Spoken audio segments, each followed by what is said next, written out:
We're gonna do a song that you never heard before. The volume.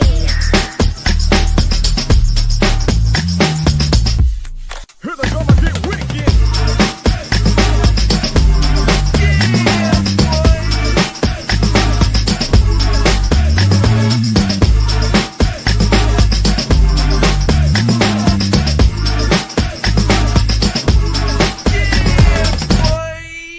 Here we go again. Ace Kennedy, my brother from another mother. What's good, bro? Listen, you still got some of this R&B carryover from last night, though, bro? Nah. So let me explain. Bro, woke up Sunday morning and my eye was swole, bro. And I'm like, no. So, and just so happened, Monday is the national anthem. So I'm like, what am I gonna do? Because I ain't trying to go out here with no full shades on, like the pitch black, dark shades. Like I'm just out here being bougie. So I went with the ones that's got the kind of the clear tint or whatever like that. So yeah. The boy got the swole eye over here, so I had to play it cool and put the shades on, bro. Yeah, man. Well, listen, man. Let's get that music going, man. We got some things to talk about. All right, bro. Let's do it. Oh, wrong song, huh? If you smell.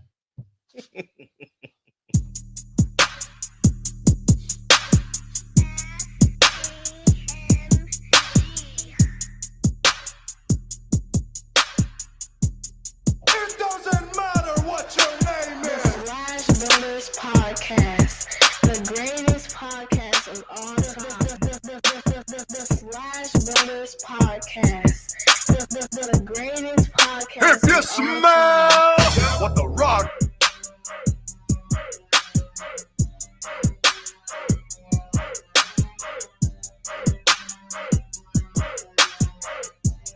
It doesn't matter what your name is. Slash Brothers Podcast,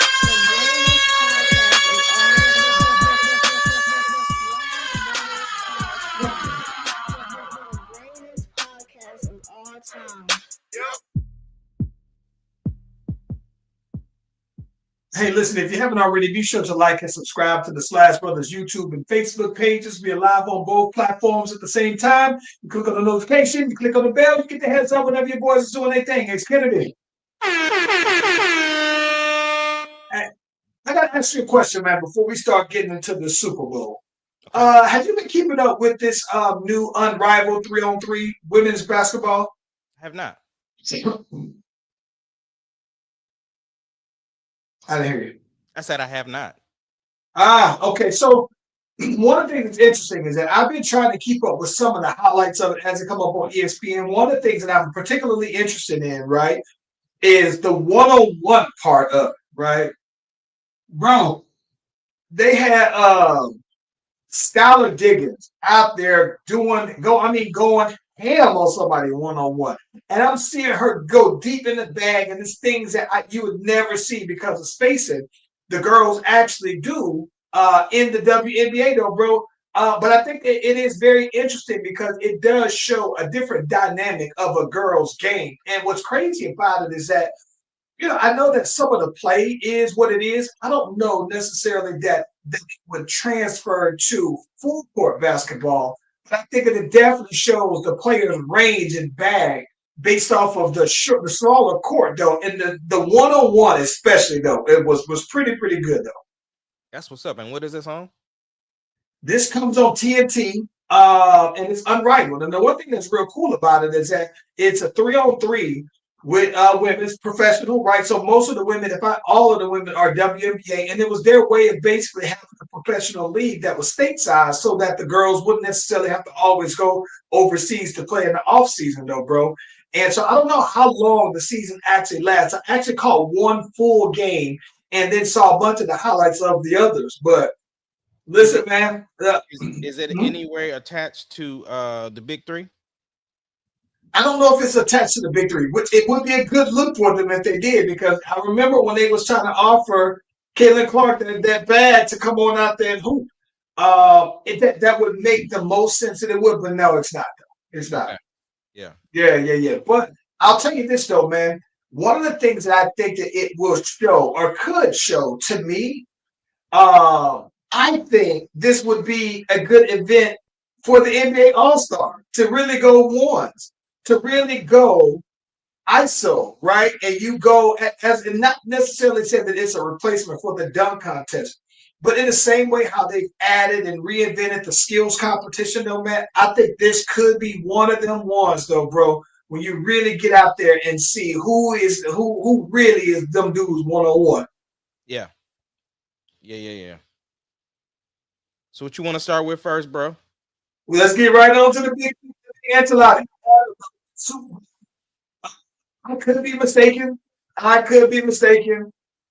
I've had this conversation several times with different people. So I think I've been pretty consistent with saying that I think that the Eagles should win, but it was hard for me to bet against Pat Mahomes, right? Yeah.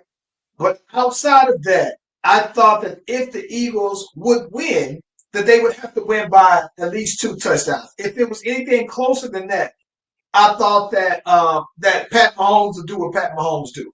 I was not expecting the route that took place, though. So my question to you is this: Hey, Kennedy, what were your biggest takeaways from the actual game itself? I just think that we heard of the struggles in the beginning of the year for the Eagles. It just showed that they progressively got better. Whatever issues that they had, they worked through them. Whatever issues with the offensive coordinator and Hurt, they worked through it.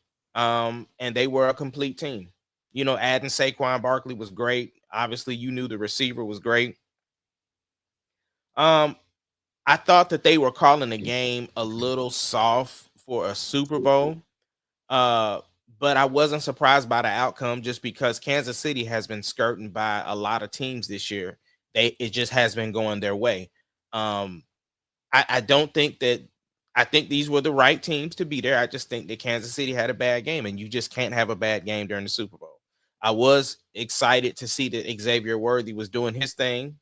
So I thought that was dope. And I think that that's showing the bright future that he has for Kansas City because, he was pivotal down the stretch as far as, making some timely plays that obviously they couldn't catch up with how far of a deficit that they had. But the fact that he was even able to catch those balls and put some points on the board, I thought was dope. So, yeah. Set a rookie record for the Super Bowl. Yeah. I'm gonna be honest, bro. The game wasn't like when I watch the Super Bowl. If my team ain't in it, I'm there for everything. I'm there for the spectacle.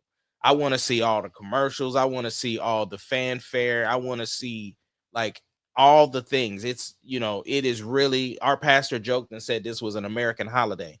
Like I'm there for the all of the ish. I want everything. So. For that aspect, I was entertained the whole time, for what I got to watch, because there was some lapses in seeing certain things. But for the most part, I had a text thread going with my crew. So that was dope. Like it just ultimately just having an opportunity to chill out and just enjoy football and everything that came with it was dope for me. So I was straight. You do anything special in terms of like the party or anything like that? Well, unfortunately, Sarah's still in the hospital, so we just went and kicked it with her in the room and watched the game on TV and just hung out there. So nothing huge, just hanging out. Me and Charlie went on up there while Carly had to work, and we just hung out at Sarah's room. Yeah, I didn't do anything in particular. I'm very much like you. I wasn't too invested for some reason this particular time enough to want to really do anything big. I wasn't really rooting for anybody. I think that I was looking forward to it in different aspects of it. I wanted the game to be competitive. It got out of whack early, right? And so then I was just like, all right, I didn't particularly care to watch it just to see if they make it interesting. Like I said, I think that the Chiefs, to your point, have been kind of playing around, and they just haven't been quite what their record indicates, right? And so don't get me. I just thought that it would took the right team, and it's like you picked the right one. So I think that, or you picked the wrong one to pull that on, though, man. So that was one thing. I'm gonna be honest with you, though, bro. one of the things that I think that I was interested in seeing though, when I actually thought about it in hindsight, is I was really excited to see Jalen Hurts win the Super Bowl. And to me, the reason why I say that is that let's just say when you set aside the Tom Brady, right? It still never gets old to me when I see that, oh, this will be the fourth black quarterback to win. I think that Pat Mahomes and had his share of the two, and I don't really mind seeing the variety there. And I think that here in this particular climate of the NFL, where you're starting to see it more and more, I think that there will come a time where no one's counting how many black quarterbacks, right? But until that time, I particularly don't have a problem at all with Steele. So I was looking forward to Jalen Hurts winning only so that you'll have more of a, hey, this is a normal thing now. Let's stop counting though, right? So that was the big thing. And I think that the other part too that I was really looking forward to, this is going to sound real crazy. I was hoping that the Saints would offer Kellen Moore, which it sounds like we will offer him the head coaching job. What I also love the most about it is that the Dallas Cowboys let this man go, though, bro. And I love that he didn't want to listen. It was already one thing that their and defensive coordinators from the year before were all playing in the NFC Championship. But the fact that one of them then got to the Super Bowl and won the Super Bowl is even that much more of a, me being a Cowboy hater, though, bro. So I absolutely love that. Yeah. What did you think of the overall Super Bowl? Like just everything inclusive. Well, I'm gonna be honest. Let's talk about the game in itself. I'll say this. I thought that Kansas City was going to live and die by we ain't going to let Saquon get off on us to win the game, right? I thought, and that worked. They just didn't do anything outside of that, right? Right. I like that. I like how dominant Philly's defense looked against them. And it definitely set up the stage to where this could be one of those rivalries where it would have to be a Super Bowl rivalry, right? Because they're a different division. They won't book them to play against each other. So I like the long term. Jalen Hurts and Pat Mahomes are still young enough to where you can see these two as potential teams. What I do like about it as well is I think that this writes in Jalen Hurts in that conversation of those top tier quarterbacks because, as much as I love me from Lamar and Josh Allen won the MVP this year, hey, listen, man, Jalen Hurts got the Super Bowl ring, and that to me is bigger than everything, bro. So I like that they wrote him into that conversation, though, bro. Let me ask you this. Hmm? When you saw him in college from Alabama to Oklahoma, did you think his game would translate to the NFL? I'm going to be completely honest with you. I didn't. And I'm going to tell you the reason why. It was still new, right? A quarterback that can run, not a running quarterback.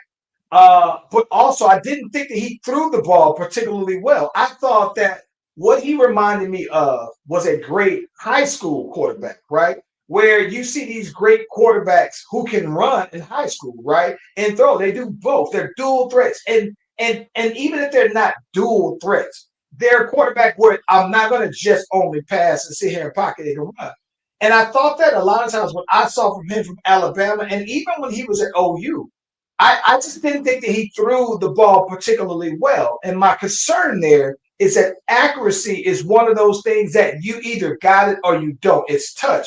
And so it's hard to me to where I don't see very often. And maybe Josh Allen has came a long way as well.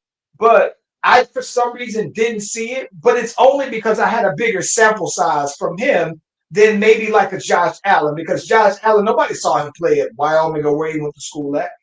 And so because I saw a lot of him, I don't know. And it's still, I mean, I can't act like I didn't see him get pulled for Tua, right?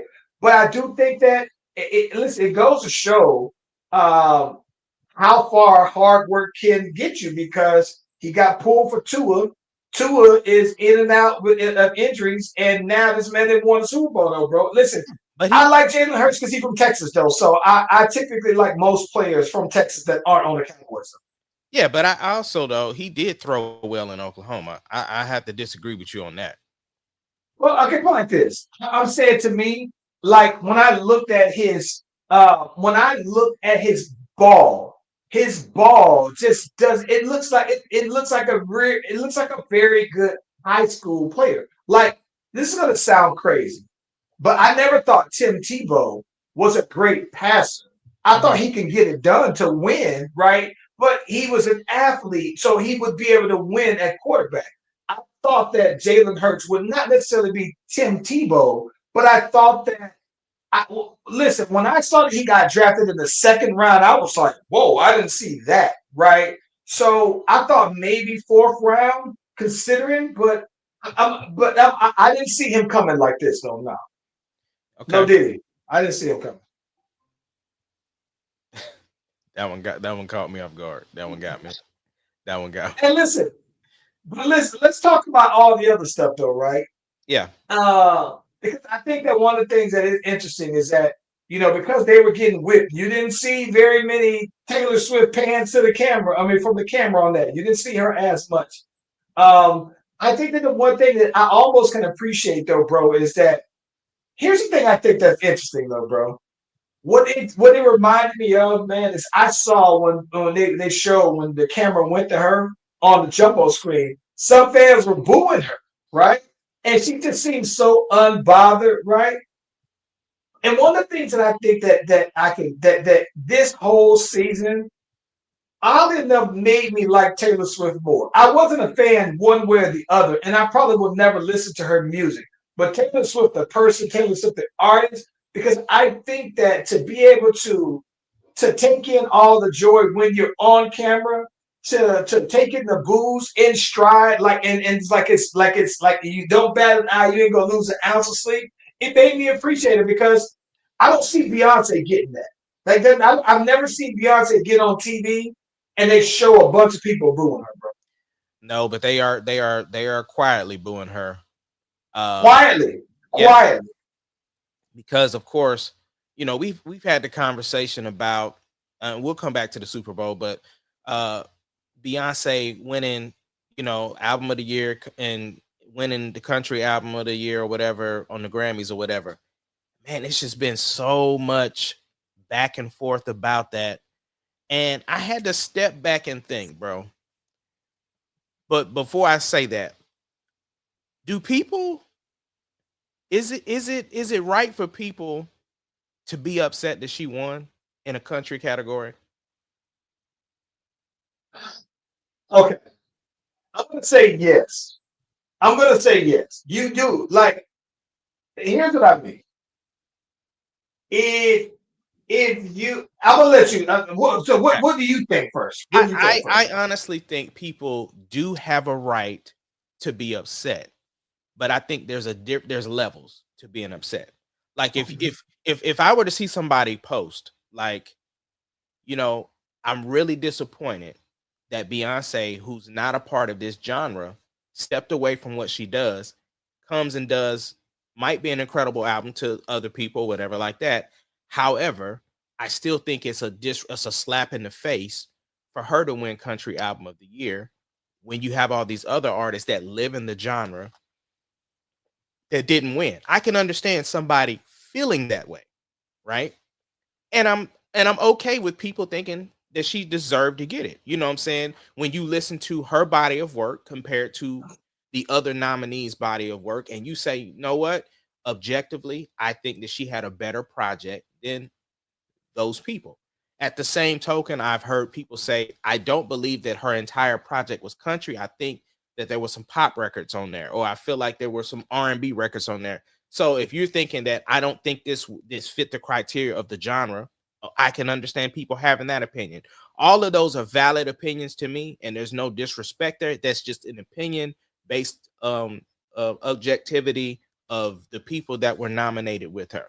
Now, the people who I have issue with are the people that sound almost racist with their comments about her doing it. Because I'm gonna be honest, there is definitely a line, right? Because you and I have talked. I feel like if MGK or Macklemore or anybody outside of Eminem, if they won, and maybe even Jack Harlow, maybe I feel like if any one of them won rap album of the year, a hip hop album of the year, we would have some things to say. I think, bro, you know what's crazy? You got me thinking now about what award Jack Harlow then won, bro. But I get your point. Go ahead, continue. But I No. I want to mean, look this up that's before I pretty say. much it. I'm just saying. I don't get me wrong. I know Beyonce was coming from a historical point of view when she did a country album, right? And she even went and got some certain people like Dolly Parton and other folks to salute her with the project that she did. And there's history with Black people doing country music. It's not unheard of. But let's be From honest. us, country music came from Black people. I get it. But let's be honest. When you think country music, you don't initially think Black people. You think Nashville. You think, you think of all of the people that don't look like us when it comes to country music. So you can understand why there's a little bit of gatekeeping from that perspective. Okay. Just like R&B, you think Black people, right? You think Black people and you think R&B. When you think rap, you immediately think Black people. So if somebody that don't look like you steps into that territory, you get territorial about it. But it's like I said. So you're saying okay. So you're looking at it like this. From a country music perspective, there's country music culture, a country culture, the same way how for us there's Black culture, and then there's hip hop that's a part mover within Black community, Black culture.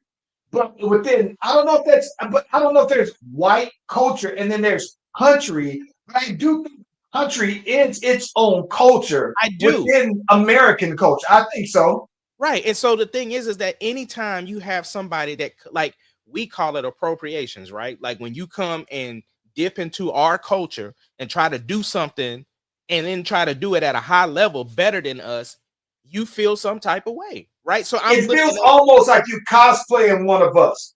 And I think that's where okay, here's what this is my only argument to that is this, right? If it's not about race, right? Because like you said, sometimes they make it seem about race. I need you to have that. Yes, it feels that way. And I know exactly the feeling you're talking about. But that I need you to have that same energy for Post Malone, right? When Post Malone comes out here and does a whole country album, and he's not a country artist, but you and I talk, and Post Malone, he makes great music, right? Great music, but he's not a country artist. But when he comes in and taps into that, and if for some reason, if in that particular year that Post Malone puts his country music album out, right? And then, and I'm just talking hypothetically, even though we can talk specifically, but this is within the same window he put out his as Beyonce. But let's just say in a separate year that Keith Urban and Kane and all these other, Luke Bryan, all of these traditional country powerhouse artists, if in that particular year they put out their albums, right, and they are mainstays within country music, and here comes Post Malone, who puts out an incredible country music by all accounts to a musician. This is an incredible album, an incredible country album, right? It's an incredible work, and it is a country album, right? And he wins. If you got a problem with Post Malone winning, then I would understand if you have a problem with Beyonce winning. But if you don't have a problem with Post Malone winning, get out of my face when it comes to Beyonce. See, that's because the thing, I think right? Because there were some people that didn't want to work. Like Beyonce reached out to artists and they didn't even want to work with her, but they worked with Post. Yes. Well, it's why I think that here's where I think that this is what makes me feel some kind of way when it comes to Beyonce and the country music, because it's like, well, let's just say that's Beyonce. Like, why we look at Shaboozey a little different then? Like like he's never tried to come across like he is hip hop. He might got a little bit of hip hop swag, but his thing is country music, and he's never tried to be anything outside of that, though, right? But I don't think that I don't know that they'll accept him and he's only wants to be a country artist. And maybe he might sing some other stuff or do whatever. But he is a country artist, though, bro. And so I'm thinking, like, if you want me to say that it's not about race, then I don't see that they're as inclusive of Shabuzi, who is a popular black country artist, though. That's true. Like, And that was what I was gonna say, because I think it was like the end of 24 or something. He didn't win an award at the CMAs, right? yes. And his song had been blazing on the charts, this, that, and the other, but still didn't win the award. So of course people were definitely looking at race being a factor. But like you said, I think that is one of the issues, though, that, you know, Beyonce was popular in a completely different genre, and then for her to come into it and do country music, people had issues. This is almost the same when Miley Cyrus decided to step into a little more hip hop versed album, where she had what's his name then producing for her. Mike Will. Yeah, you know, people had issues with that. I'm gonna be honest with you. Here's what I'm saying. This is what I would have an issue. Let's just say, some boy who everybody loves, the country guy that be on The Voice. Oh no. No. You talking about married to what's her face? Gwen Stefani's husband. Yeah, I can't think of his name. I can't. But I know his face. And listen, everybody likes him as a person, right? Everybody. I've never met anybody who said I can't stand his face, bro. He's a very likable person. But hypothetically speaking, right? If he got with Pharrell, right, and he said, Pharrell, you know what, bro? I want to record an all R&B album, not country. Blake Shelton. I don't even want to Blake Shelton. That's what it is. He said, I don't even want to do country roles. I want to do an R&B album, all the way R&B. And it's produced by Pharrell, entirely by Pharrell. And it comes out and it's fire, right? In today, right, in a time where I'm not gonna say, I think R&B is still coming back, but it's not unthinkable that somebody from the outside can come out now and put out an incredible R&B album that might be better than a lot. Because if I'm being honest, I mean, the recent great R&B albums have been Victoria Monet, Money Long. Who else am I missing? Tank. But Tank's done though, right? He's retired though. No, he ain't retired. Chris Brown. But Chris Brown's last album was mainly sounding Afrobeat kind of, right? Neo had a great one. Yeah. Neo did have a great one. But even though Neo had a great one, I can see Blake Shelton putting together a bunch of top flight R&B producers and having an album that's better than Neo's album. Now, if it would be better than Victoria Monet's or better than Money Long, maybe I don't know about that. I can see him saying, I can get with some of the Usher producers and songwriters and doing it. But with that being said, Doc, I honestly believe, though, man, that if Blake Shelton caught R&B slipping 1 year, that I think he could come out and win R&B album of the year. And if he did, I think some black people would lose their mind, especially R&B artists, because I know that they would still appreciate the musicianship and appreciate the overall totality of the project.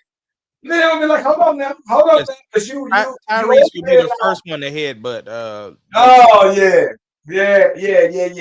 So listen, so I understand though that if you are somebody who is an R&B purist, right, or a country music purist, and you say Beyonce is not one of us, so how can she win an award that's for us, by us? It would be almost like in that scenario happening. Somebody who is a country music artist coming out and winning the BET award, right? It's like it's not gonna happen without people having something to say about it. Right. Did you watch this? Did you watch the national anthem and the America the Beautiful? No, actually, oddly enough, I was running late to get home. Same. I was just trying to make sure because I didn't get to see it, but I heard a lot of people didn't like it. Now listen. Jasmine Sullivan last year is going to be hard to top for me because when she did it, it was one of the best I've ever heard. Right? To me, it automatically went top 5. and it might even be like number 2 behind Whitney Houston to me. So I don't know who. It was Jasmine Sullivan and somebody else. Was it her? Jasmine Sullivan and her, I believe, did them last year, and Yeah. both of them top 5 all time though, right? So, Right. I don't know. I was running late and I didn't get a chance to catch it. Okay. Did you watch the halftime show? You gonna listen. You about to get us sued on here, bro. You about to get us sued. You about to get us sued, bro. You trying to get us sued? Hey, that's less than 10 seconds, bro. That's less than Hey, 10 listen, seconds. bro. Listen. Oh my God, man. Listen. I'm sure, bro, that listen, right about now, I think what Drake can't wait for is for March to hurry up and get here, bro.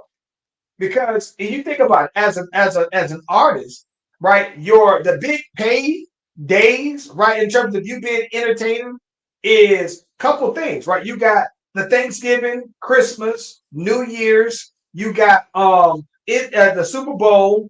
You got the All-Star game. You got NAIA out in Charlotte, and then you have a break from like March all the way until like maybe April. Then you got a lot of the outdoor festivals starting to pick back up. But you Drake, you are like, bro, I can't wait till to that season is over with, because it's almost like Groundhog's Day for him. It feels like every time he's reliving another moment where he is just the butt of jokes that he'll never be able to outlive. Yeah, but part of it is his fault because he brought it back up with the lawsuit. So Yeah.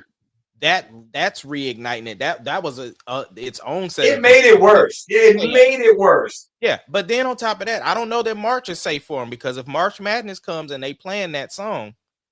Yeah, but I mean, you're right on that. But I think that I'm thinking in terms of, for artists, these are the big seasons, right? For when you're doing live performances and the big events. But I forgot about March Madness. So you're right though, man. He might listen, man, bro. Listen, this is what I am one. You and I talk about this all the time. Where is the hit? Like, I understand that you responded back, that you show you can rap, right? You can, and listen, for all intents and purposes, Drake showed that he can make a song and go back and forth with it. That's a great song. It's some of the best rapping I've heard from Drake in some time.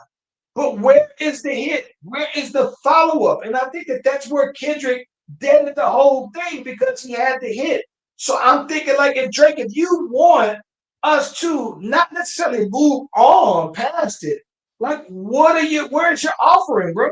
Well, a couple of things.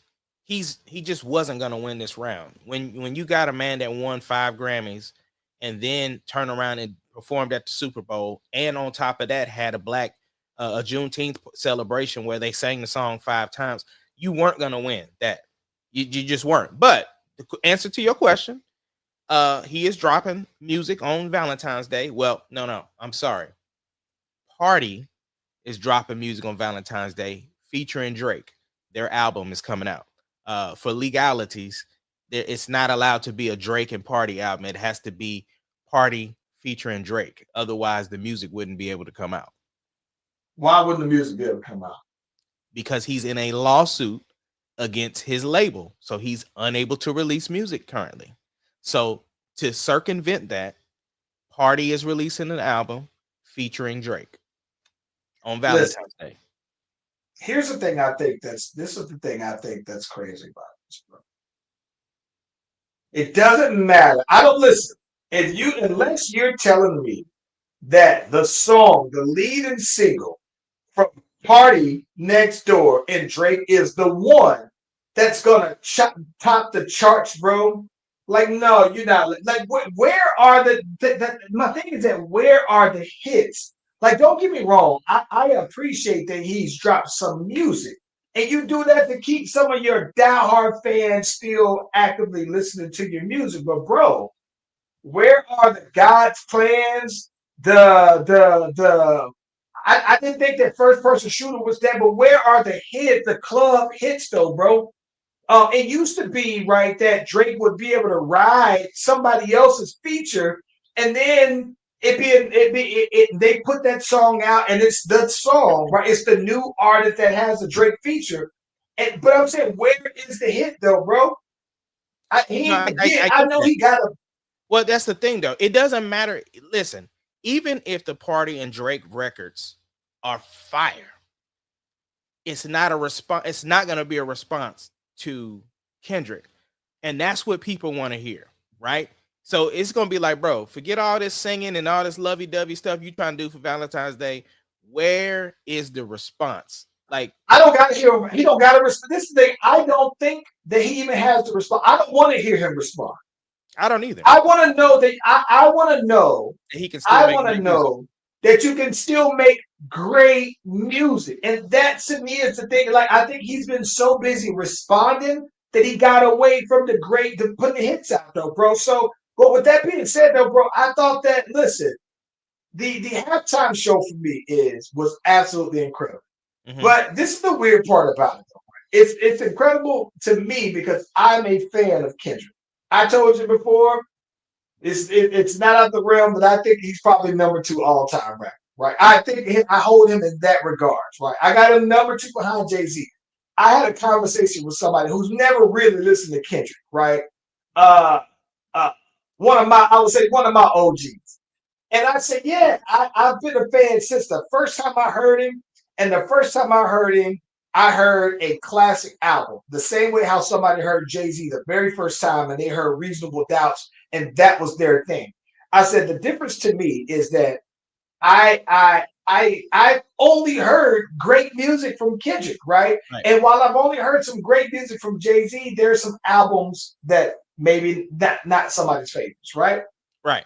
But I think that when it comes down to Kendrick, though, bro, I think that one of the things that I thought was great is that for a fan, it was everything that I was looking for. But this particular person who didn't really get into Kendrick was like, I thought it was whack. I thought it was bored. I don't get Kendrick, right? And I was very surprised that apparently that there are more people who are just like, all right, well, They Not Like Us was the Kendrick song that they identify with. So never mind the other songs that a fan likes. Like that was their one. So when they heard all these other ones, it was just like, all right, well, you're basing your performance around are you gonna do that song? Are you gonna do that song? And so to them, it's like, oh, he's the guy that dissed Drake, basically, though, and got away with it, though, not all this other Pulitzer Prize winning work and all this other stuff, though, man. So I thought it was dope, though, man. That's to be expected, though. But I mean, and again, this was another one of those conversations that got a little racial on my timeline because it's like it felt like most people that had issues with the halftime show, unfortunately, were white. And now there was some black people on there. I'm not even gonna front like that wasn't the case. But I'm just saying, it like we talked about. There are ways to do things. I have no issue with somebody saying, listen, bro, that wasn't it for me, right? Because there were certain parts of it that didn't necessarily work for me, but I don't think the performance was whack. And then I rewatched it the second time, and then things popped out a little bit more. I love because anytime you're dealing with Kendrick Lamar, you're in a college class because you're gonna get extreme breakdowns, you're gonna get the symbolisms of things, even if Kendrick didn't think that this was a symbolism of something. Somebody else is gonna make it be symbolism for something. Somebody else, they got layers. People make it seem like everything that he do is a triple entendre, bro. Yeah, and so for that aspect, I love that. Regardless whether you liked it or didn't, the conversation is out there about the halftime show. Because you had somebody who is universally loved as Usher, and there was still people who had issues with Usher's Super Bowl performance. You got to understand these people have 12 minutes and they got to squeeze their whole discography into this 12 minutes. And so I thought all of the symbolisms of having Samuel Jackson out there and the fact that 45, 47 was there, got to see it. So it's just like there was a lot going on, and salute to Kendrick for what the vision he had and what they put together. Here's the thing. I think this is the one thing I can understand. Right? Yeah, this is the thing. I think that what I found is that how some people, right? Some people just cringe when they hear the word, like certain words. People hear moist. Some people just moist, right?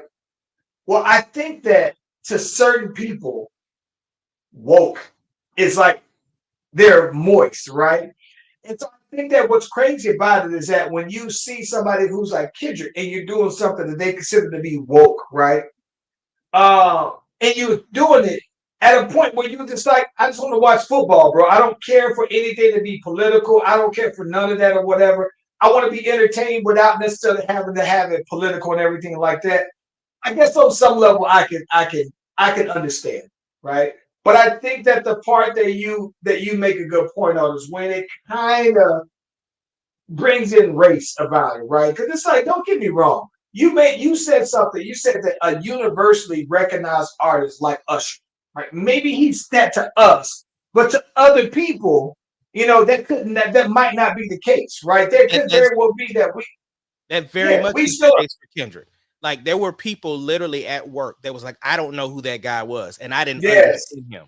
Like they were like, I didn't understand what he was even saying. And they were comparing him to like one of the new people doing music. Yeah. And I'm like, he's not. He's one of us. You know what I'm saying? Yeah. He's not universal. Like this is the thing, right? We had a big discussion today at lunch as far as like how because why people were so surprised that he was able to get off some of the stuff that he got off with Pepsi being a sponsor, with the Super Bowl and the NFL, and because you have to submit your track list and your lyrics days in advance, and it has to be approved by lawyers and this thing, this, that, and the other. So the fact that he like literally called Drake's name, the fact that he did say the pedophile stuff within the song, like it's wild, bro. Hey, Stephanie, this is the thing I think, and I've said this before, right? And this is another, like I said, repeat of. Now, you know how crazy it is that this man has set a not unprecedented climb or hit, but it's one of those historic songs. He made a historic moment about calling you a PDF. And then it's a billion stream song that then won the highest accolade that you can get as a songwriter, right?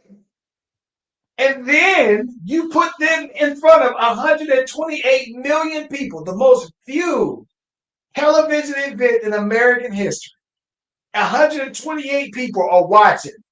All the people in the stadium saying that part that they were waiting for, right? And it's kidding. I'm just like, bro, I just think that, listen, I think that only Drake can recover from it. Yeah. There is very many other people who could, I think he's big enough to recover for it. But, bro, to have a song so wildly popular about you being a PDF is really insane. So when you really think about that, though, bro, right? Like, this whole song is basically dedicated to you being a PDF, and everybody knows the words to it, though, bro. Like, you think about that, though. How there are very few songs, rap songs, that the average person knows all the lyrics to. That might be one of those ones. Well, it's almost like Murder Inc., right? When 50 came out with In the Club and all the things to destroy Murder Inc., and they essentially dissolved after that, right? Like you said, Drake can come back from this. I think Drake can. I mean, he's successfully on tour right now. You know what I'm saying? And he's getting his stuff off in the tours because, every time he says something, like he changed some lyrics in a song that's talking about LeBron, and I'm sure his DMs was on fire when Serena was sea walking, when everything with the Super Bowl. He might not have been in the country, but he know everything that happened on that Super Bowl performance, bro. Hey, listen, man. I thought that overall, the one thing I think here's the thing that I think that we probably. I'm curious to know what you think. I thought all the commercials was trash, bro. I see. I All disagree. of them. I didn't see it. I didn't see a particular one.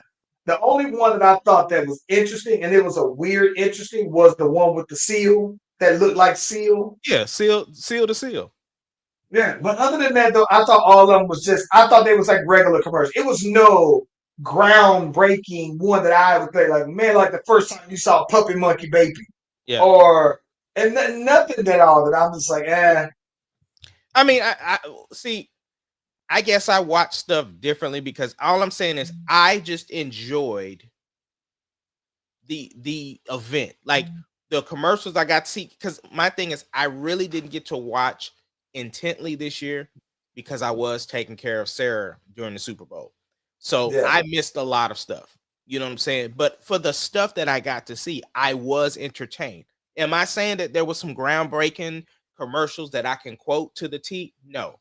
Do I think there was? But there was some funny ones. I did like the one with the Green Goblin where they was playing them people, because pickleball is a big thing. So the one where they played for them Coors Lights or the whatever beer that they was playing for, I thought that was pretty funny. I But don't even remember it, bro. but yeah, ultimately, like I said, I don't think there was nothing just earth shattering with the commercials, but I I was still entertained. watched it. Don't get me wrong. I watched it all the way. Like I caught the listen. By the time I walked in, they were doing the coin flip. Right. That's how much I was stumbling on at the last minute. And I watched it from that point all the way until the very end of the game, though, man. So, like I said, I enjoyed it. In terms of listen, they got my view, all of it, 100% from it, though, man. And so, like I said, I enjoyed it.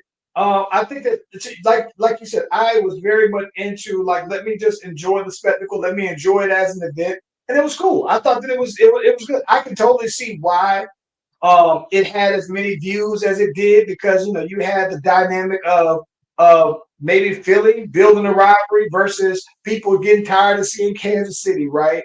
I don't know, man. I thought it was great. I thought Yeah. everything about it was great. It was great. Nobody expected to see him get sacked that many times or all the interceptions he threw. Nobody was expecting that.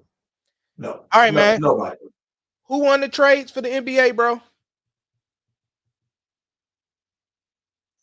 Listen,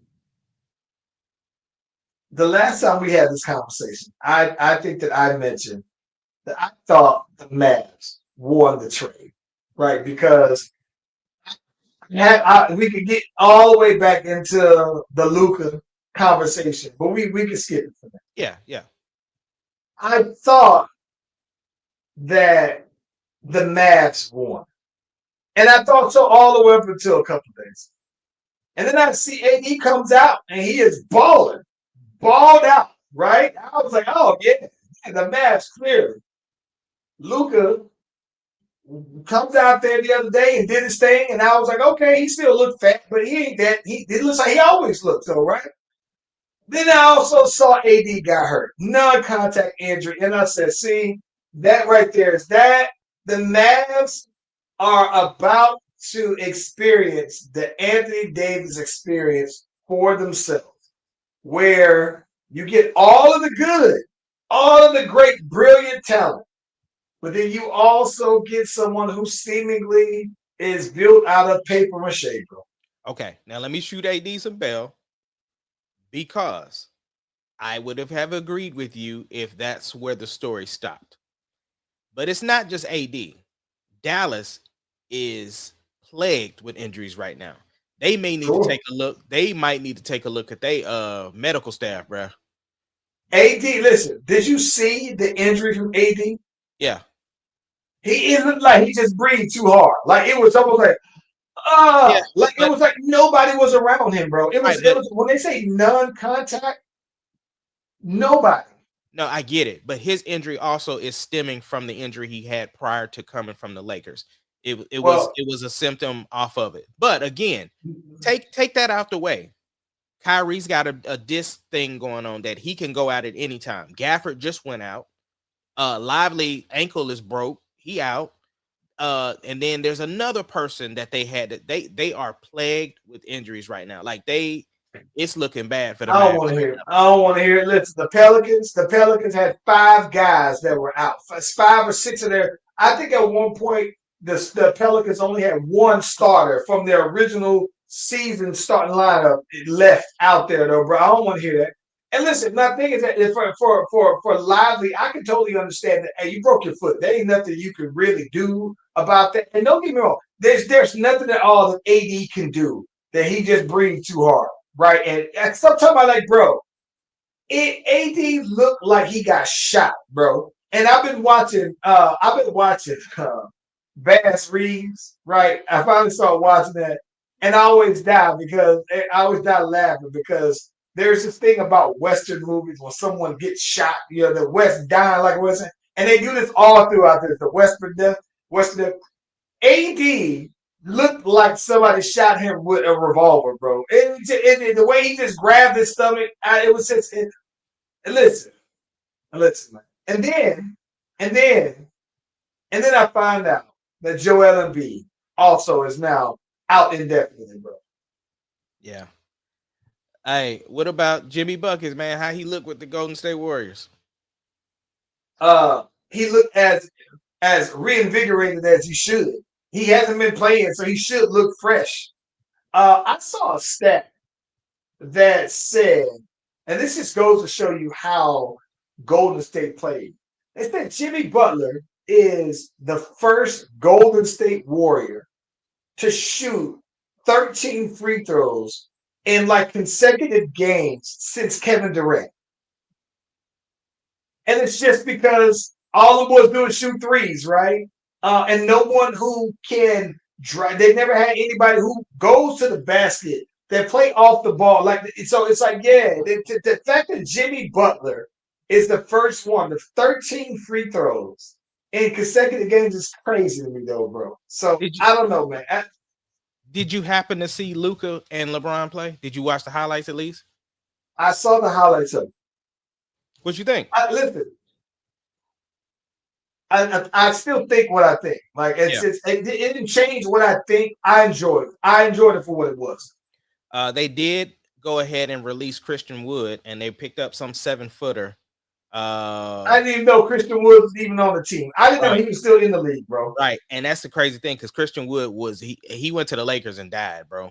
Because he was a hooper in the Rockets, though, in Houston. He was a hooper when he was in Dallas. Yeah, that's right. That's right. Because I was I wanted the Thunder to get him. I was like, oh, he would be great as a young center for the Thunder. Well, listen, he ain't young no more either, though, boy. And I think that the bad part about it is this, though. Like a lot of people said, I think that maybe it's because when he played for the Rockets, you had more free range because the team was sorry. So then you had less because you were out there in Dallas, because he thrived when Luka was hurt, right? And so then when Luka came back, then it's like his numbers kind of fell back. And I think that he could be good. I think that he's just always a product of who he's actually playing with. If he's on a team that's a lesser team, I think that he shines because he can do his thing. But I completely forgot about it. I didn't know that he was even on the Lakers team. Yeah, but yeah, they released him. And like I said, they picked up a 7-footer because of their trade failed with Mario Williams. And actually the Hornets are fighting, trying to appeal that they don't agree with the medical findings of the Lakers. So they still trying to appeal it. It's just a weird situation. But and listen, I'm gonna be honest with you. It feels like the Hornets. There's no way the Hornets did. And I'm gonna keep it a stack with you.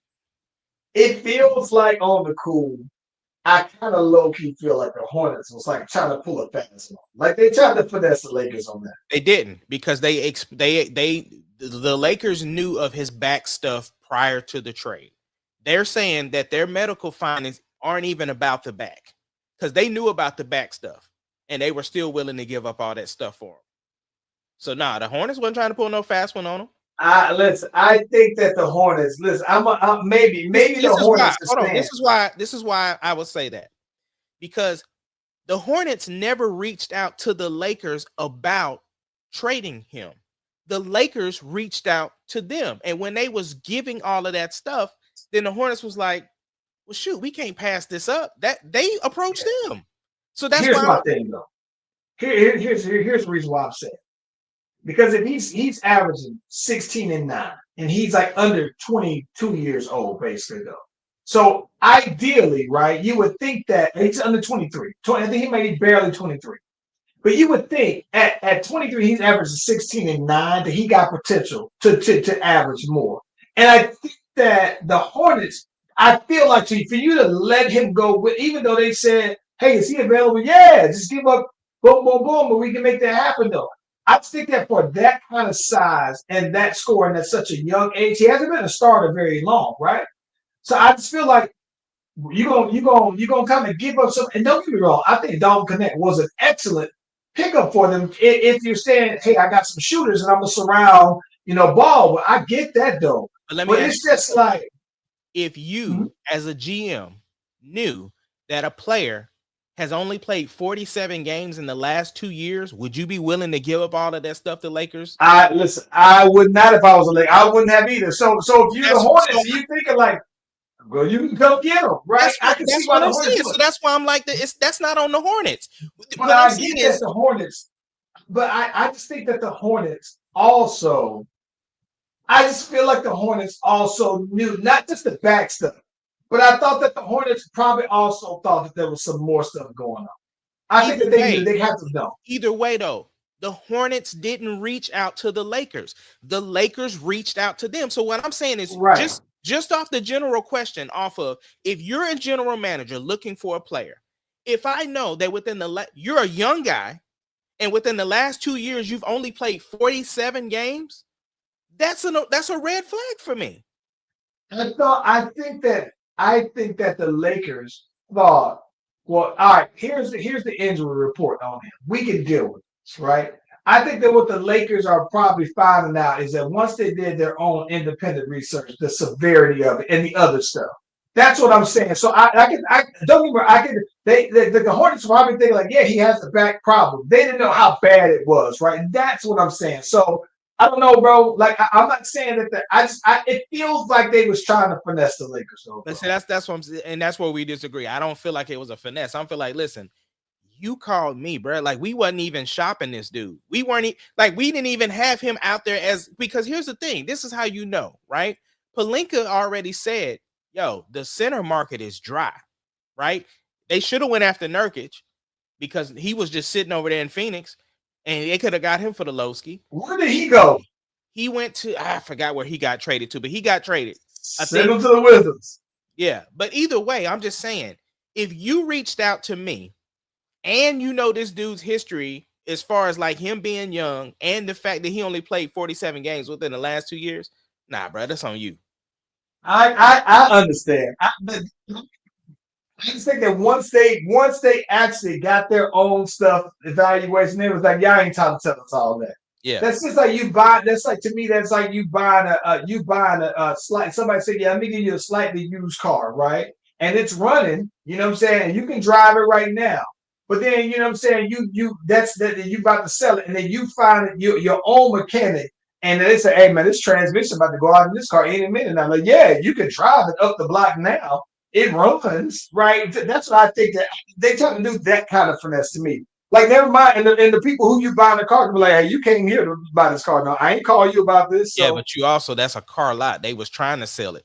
Again, it'd be different if what I'm saying is if Mario was even on, if they had put it out to teams like, yo, we trying to trade for your boy.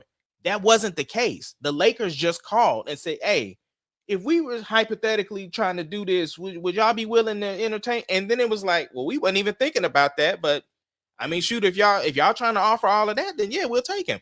He wasn't on the trade docket. Either way, we agree to disagree. What you got going for this week, bro? Man, so this week, I'm still in the lab. I'm back in. So you know the crazy thing, man, is that I've been really on my producing vibe here though, bro. So I've been trying to ride this creative wave here, man. I was dabbling today with some ideas, finishing up ideas. So man, I'm in the studio this week, real heavy, real heavy. That's what's up. Same schedule for me right now. There's hasn't quite been a change yet for Sarah, so it's still just very much I'm just sticking and moving, you know, as far as like taking care of things at home and then headed to the hospital. So no real change yet. I'll be so glad when we can get her home and I can get back in the studio and get things finished up. But that's pretty much it for me right now. But look, man, we are the Slash Brothers, and we appreciate y'all for joining us from ATL to OKC. We are the Slash Brothers, and we'll see you next time. Ain't the thing ain't even trying to move. There we go.